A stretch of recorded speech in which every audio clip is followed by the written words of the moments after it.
አይ እስቲ ሂድና ክፍሉ ያት። እንዴ ለምንድነው ሂድና ያት የምትይኝ? አሟታል እንዴ? ማታ ምንድነው ነች አባዬ? አሟት ነበር አይደል? እጇ ላይም ደግሞ ግሊኮስ አይቻለሁ። አዎ ትንሽ አሟት ነበር፣ ግን አሁን ደህና ነች። አንቺ ምን ሆነሻል? አይ ምንም አልሆንኩም። ክፍሏ ገብተሽ ነበር እንዴ? እስኪ አባዬ ሂድና ያት። አቢጌል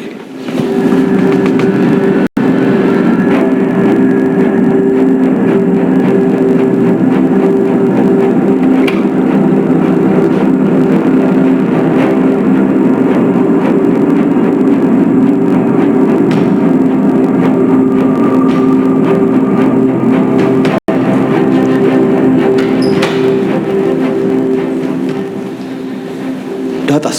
እኔ እንጃ አባዬ፣ አሟት ስለነበረ እኩል ጠይቃ ሲል ክፍል የለችም። ለዛ እኮ ነው አንተንም ሂድና ያት ያልኩ። ቆይ አንቺ ክፍሏ ስትሄጂ ክፍሏ ውስጥ አልነበረችም? አባዬ አልነበረችም። አልጓም ደግሞ አልተነጠፈም። እንዴት አልነበረችም?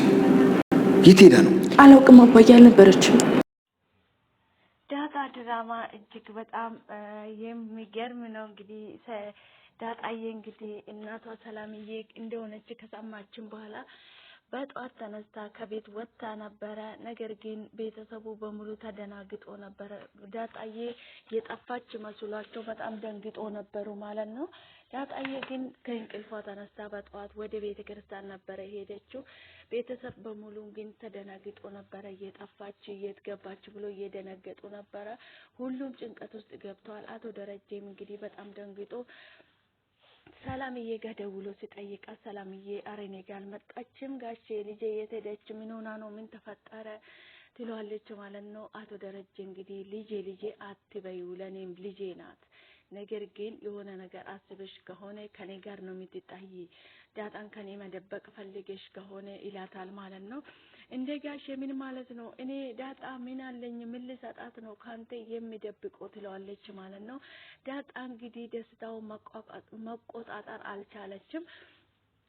በጣም እየተደሰተች ነበር። ቤተክርስቲያን ቁጭ ብላ አርጁን መንገድ ላይ አግኝታ እንግዲህ አርጁን ጥምጥም ብላበት ስማ እንግዲህ በጣም ደስ ብሎኛል ትለዋለች ማለት ነው። ምን አገኘሽ ይላታል ማለት ነው። እናቴን አገኘው ትለዋለች ማለት ነው። ታድለሽ ይላታል ማለት ነው። ማሚም በጣም ተጨንቃለች። ቤተሰቡ በጣም ጭንቀት ውስጥ ገብተዋል። እንግዲህ በጣም ነው እያዘኑት ማለት ነው። ዳጣ የት እንደገባች አያውቁትም። እሷ ግን ቤተክርስቲያን ሄደች በጠዋት ተነስታ። ነገር ግን ቤተሰቡ የጠፋች ወይ ደግሞ ሆነ ነገር ያሰበች ሆነ ቦታ የገባች መስሏቸው በጣም ነው እየተጨነቁ የሚገኙት። ዳጣዬ ግን የሄደችው ቤተክርስቲያን ፈጣሪዋን ለማመስገን ነው። ሰላምዬም እያለቀሰች ወይኔ ጉዴ ልጄ የት ገባች? ምን ተፈጠረ? በማለት እንግዲህ በጣም እያለቀሰች ትገኛለች ማለት ነው። ሰላምዬ እንግዲህ አስሬ ወደ በር እያየች ከውን መጣች በረን ኮካች እያለች እንግዲህ ከጆሮዋ እንግዲህ በር የተንኳኳ መስሏት ሄዳ በር ትከፍታለች። ሄዳ በር ስትከፍታ ምንም የለም። ልጁን ሶፋ ላይ አስቀምጣ በሩ ስትከፍት ምንም የለም። ወደዚህ ዞር ስትል ልጁ በጣም እያለቀሰ ነበረ። ወይኔ ልጄ በማለት ወደቀች ሰላምዬ በጣም ደንግጣለች ሰላምዬ። ሁሉም ቤተሰብ ተደናገጡ። ማሚት የሰው ልጅ የት ገባች? ምን ተፈጠረ? ምን ተፈጥሮ ነው? በማለት እንግዲህ ቤተሰቡ በጣም ተጨንቋል። ሁሉም ቤተሰብ እንግዲህ በጣም ተጨንቋል። የሚያደርጉ ነገር አጥቷል። የት ገባች? የትስ ልትጠፋ ቻለች? ለምንድን ነው የጠፋችበትስ ምክንያት? ደግሞ ስልኳን ያልያዘችበት ምክንያት? በማለት እንግዲህ ሁሉም ቤተሰብ ጭንቀት ውስጥ ገብቷል። አቶ ደረጀም በጣም ደንግጧል። ማሚ እንግዲህ የሰው ልጅ እኛን እኮ ነው የምንጠየቀው ልጅ ሆነ ነገር ቢደርስበት የኛ ኃላፊነት ናት። እኛ ጋር ነው እየኖረች ያለችው። የሆነ ነገር ቢደርስበት እኛ ነው የምንጠየቀው። ደሬ ለምንድን ነው ዝም የምትለው? በማለት እንግዲህ አቶ ደረጀ ሰላምዬ እኔ ጋር የለችም ሲለው በጣም ነው የደነገጠ አፎን ይዞ ማለት ነው። ሰላም ውድና የተከበራችሁ የኔ ውድ ቤተሰቦች እንደምን አላችሁልኝ? ደህና ናችሁ ወይ? አለው ፈጣሪ የተመሰገነ ይሁን። እናንተ በያላችሁበት ቦታ ሰላም እንደምትሆኑልኝ ተስፋ አደርጋለሁ። እንኳን ወደ ቤቴ በሰላም መጣችሁ ውድ ቤተሰቦቼ። ሼር፣ ላይክ፣ ሰብስክራይብ በማድረግ ቤተሰብ ይሁኑ። ቪዲዮ ሲታዩ ላይክ አድርጉልኝ። አብራችሁ ስለምትሆኑ ስለምትበረታቱኝ ከልብ አመሰግናለሁ። ፈጣሪ ከክፉ ነገር ሁሉ ይጠብቀን። ሰላም ለሀገራችን። በያለንበት ቦታ ፈጣሪ ከክፉ ነገር ሁሉ ይጠብቃችሁ። ሰላም ለሀገራችን። ፍሪጋሚን ከወደ ቤቴ በሰላም መጣችሁ። ሼር፣ ላይክ፣ ሰብስክራይብ በማድረግ አበረታቱኝ። ቪዲዮን ሲታዩ ላይክ አድርጉልኝ። መልካምና ለራስ ነው። ውድ ቤተሰቦቼ ዛሬ እንግዲህ በአዲስ ቪዲዮ መጥቻለሁ ማለት ነው። ዳጣዬ እንግዲህ እናቷ ማን እንደሆነች ካወቀችን በኋላ በጣም ደስ ብሏታል። የምታደርገው ነገር ሁሉ ጠፍቶታል። ቤተክርስቲያን ሄዳ ፈጣሪዋን እያመሰገነች እንግዲህ ሳቋም ደስታዋን በቃ መቆጣጠር አቅቷታል። በጣም ነው ደስ ያላት። እንግዲህ አንድ ሰው በረጅም አመታት እናቱን ሳያዩ አመታትን አስቆጥሮ በመጨረሻ እናቱ ሲያገኝ ያለው ደስታ ማሰብ ራሱ ይከብዳል። ሰላምዬ እየለቀሰች ትገኛለች። ልጄ የት ገባች? ምን ነው ወይኔ ምን ተፈጠረ? በማለት እንግዲህ በጣም ሰላምዬም ጭንቀት ውስጥ ገብታለች። አቶ ደረጀ የሚያደርገው ነገር ሀጥቷል። ለዛና ገዜም እዚህ እየተጨናነቁ ነው። ልጅቷ ከቤት ወጣ ስለጠፋች በፖሊስ ነው የሚያስይዙት እያለች ነበረ ለገዜ ታዲያ እኔ እንቅልፍ ሽልብ አድርጎኝ ነበረ። ምን ላድርገው ከነጋ ነበረ ሽልብ ያልኩት ስትወጣ አላየሁትም ይላል ማለት ነው።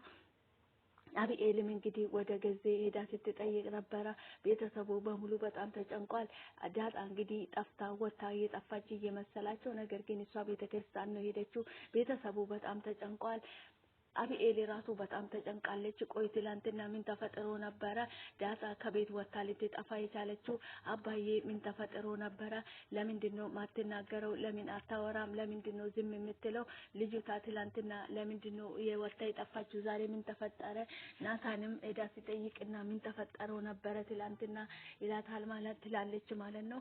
አዎ እናቷ ማን እንደሆነች እኮ አባዬ ነግሯታል ዳጣ ይላታል ማለት ነው። ነገር ግን ማናት እናቱ ይላለች ማለት ነው። እኔ አብራት አልሄድኩም፣ ማን እንደሆነች አላቅም፣ ግን እንደነገራት ነግሮኛል። እኔ ማን እንደሆነች አላቅም ይላታል ማለት ነው። ለአብኤል እንዴት አብራት አለንከም? አንተ ማን እንደሆነች አላወቅም? አላያትም ትላለች ማለት ነው። አይ አብኤል እኔ አላየሁትም፣ አብሬ አልሄድኩም ነበረ። ነገር ግን እናቱ ማን እንደሆነች ነግረዋታል፣ አውቃለች ይላታል ማለት ነው። ታዲያ እናቱ ጋር ሄዳ ሊሆን ይችላል በማለት እንግዲህ እያሰበች ነበር አብኤል። ነገር ግን ደግሞ እናቱ ጋር ከሄደች ለምንድነው ስልኩን ትታ የምትወጣ? በሌሊትስ ምን ያስወጣት? በማለት እንግዲህ ብዙ ነገር እያሰቡ ይገኛሉ። ማሚ በጣም ተደናግጣለች። ማሚ እጅግ በጣም ደንግጣለች። የምታደርገው የምትጨብጠው ነገር ጠፍቷታል። ምክንያቱም እቺ ልጅ ሆነ ነገር ብትሆን ሆነ ነገር ቢደርስበት እኛንን የምንጠይቅበት ተጠያቂ እኛ ስለሆን እቺ ልጅ እኮ በእኛ ቁጥጥር ስር ነው ያለችው፣ ከኛ ጋር ነው እየኖረች ያለችው፣ የሆነ ነገር ቢደርስበት እኛንን የምንጠይቅ እያለች በጣም ተጨንቃለች። ዳጣዬ እንግዲህ ቤተክርስቲያን ቁጭ ብላ ፈጣሪዋን እያመሰገነች እናቴን ስላወቅኩ ዛሬ ቀን ስላደረስከኝ እያለች እንግዲህ ፈጣሪ እያመሰገነች ትገኛለች ማለት ነው። በነገራችን ላይ ውድ ቤተሰቦች በያላችሁበት ቦታ ሰላማችሁ ይብዛልኝ። ቪዲዮ ሲታዩ ላይክ አድርጉልኝ። ነገር ግን አንዳንድ ጊዜ ሰዎች እንደዚህ የሆነ ደስታ ሲፈጠርብን ሆነ ነገር በቃ በህይወታችን ውስጥ ፈተና ነገርን ሲመጣብን ወደ ቤተክርስቲያን ሄደን ማልቀሳችን መማጸናችን ምስጋናችን ማቅረብ በጣም ነው ደስ የሚለው ማለት ነው። ዳጣዬ እንግዲህ እስከዛሬ ምን ነው ፈጣሪው ልጄ እናቴን ብታገናኘኝ እያለች ነበረ ፈጣሪ ስትለምን ነበረ። ነገር ግን እናትየው ማን እንደሆነች ካወቀችበት በንጋታ እንግዲህ ለሊት ተነስታ ወደ ቤተክርስቲያን መሄድ በጣም ደስ የሚለው ነገር ነው። ይሄ ለእምነቱ ለሃይማኖቱ ጠንካራ ምን አይነት ጎበዝ እንደሆነች ነው የሚያሳውቀው ማለት ነው። እጅግ እንግዲህ ይሄ ድራማ በእያንዳንዳቸው ገጸ ባህሪ የሚጫወተው ትልቅ ትምህርት ነው የሚያስተላልፉት ማለት ነው። ሰዎች አንዳንድ ጊዜ ሲደሰቱ ብቻ ነው ወደ ቤተክርስቲያን መሮጥ የሚፈልጉት። ነገር ግን ሆነ ነገር ሲነጣም ስናገኝም ወደ ቤተክርስቲያን ሄደን ፈጣሪን ማመስገን ምስጋና ማቅረብ ልምድ ቢሆነን በጣም ነው ደስ የሚለው ማለት ነው። እውነት ለመናገር ዳጣዬ በጣም ነው ደስ ያላት፣ በጣም ነው ፍንድቅድቅ ያለች። እንግዲህ ሁሉም በጣም ተደስቷል። እውነት ለመናገር ይሄ ድራማ በነገራችን ላይ እጅግ በጣም ብዙ ነገር የሚያስተምር